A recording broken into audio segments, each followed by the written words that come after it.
আসসালামু আলাইকুম আমার প্রিয় ভিউয়ার্স। আজকে আমি গাজরের লাড্ডুর রেসিপি নিয়ে চলে এসেছি।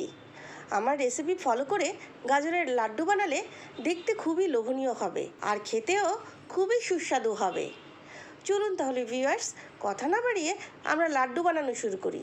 প্রথমে এরকম একটা গ্রেটার দিয়ে 4টা মিডিয়াম সাইজের গাজর গ্রেট করে নিচ্ছি। এরকম গ্রেটার তো আমাদের সবার বাসায় আছে। গ্রেট করার আগে আমি গাজরের উপরের খোসা ছিলে ভালোভাবে ধুয়ে নিয়েছি। এই তো দেখুন ভিউয়ার্স, আমার সবগুলো গাজর গ্রেট করা হয়ে গেছে।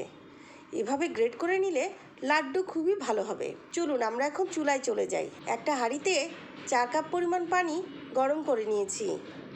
পানি এরকম ফুটে উঠলে গ্রেট করা গাজর দিয়ে দিচ্ছি।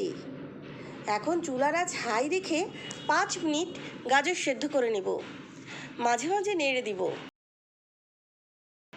5 মিনিট পরে গাজর যখন 70%-এর মতো সেদ্ধ হয়ে যাবে তখন চুলা থেকে নামিয়ে ছেঁকে নিচ্ছি।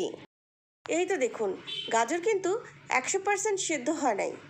গাজরের পানি ঝরতে দিয়ে চলুন আমরা আবার চুলায় চলে যাই। একটা হাঁড়িতে 1 কাপ পরিমাণ দুধ দিয়ে দিচ্ছি।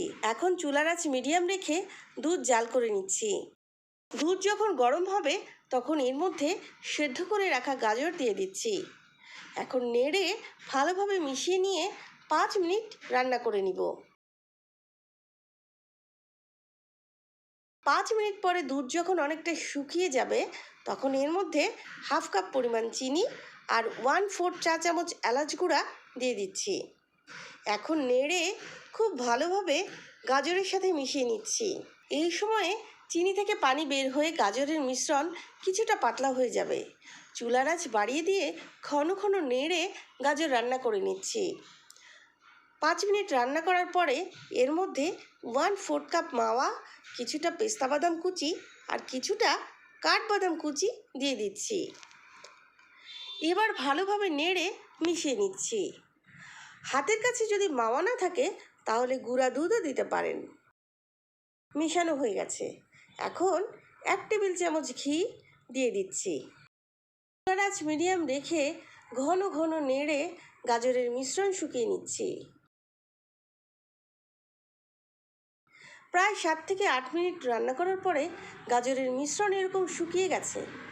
আর এই তো দেখুন ভিউয়ার্স, হাঁড়ি থেকে ছেড়ে ছেড়ে আসছে আর দলা পাকিয়ে যাচ্ছে। এবার চুলা থেকে নামিয়ে একটা বাটির মধ্যে নিয়ে নিচ্ছি। এখন মিশ্রণটা একটু ঠান্ডা করে নিব। ঠান্ডা হয়ে যাওয়ার পরে মিশ্রণ থেকে অল্প অল্প করে নিয়ে এভাবে গোল শেপ বানিয়ে নিচ্ছি।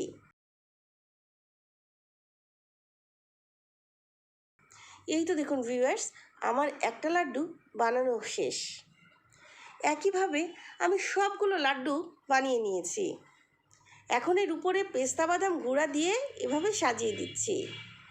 দেখুন তো ভিউয়ার্স, দেখতে কত সুন্দর এবং কত লোভনীয় হয়েছে, তাই না? বাসায় যদি গাজর থাকে তাহলে খুব সহজে লাড্ডু বানিয়ে নিতে পারেন। আবারও অন্য কোনো রেসিপি নিয়ে দেখা হবে ইনশাল্লাহ আমার কিচেন মাইস কিচেনে। সবাই সে পর্যন্ত ভালো থাকবেন, সুস্থ থাকবেন আর আমার চ্যানেলটি সাবস্ক্রাইব করে আমার সাথেই থাকবেন। আল্লাহ হাফেজ।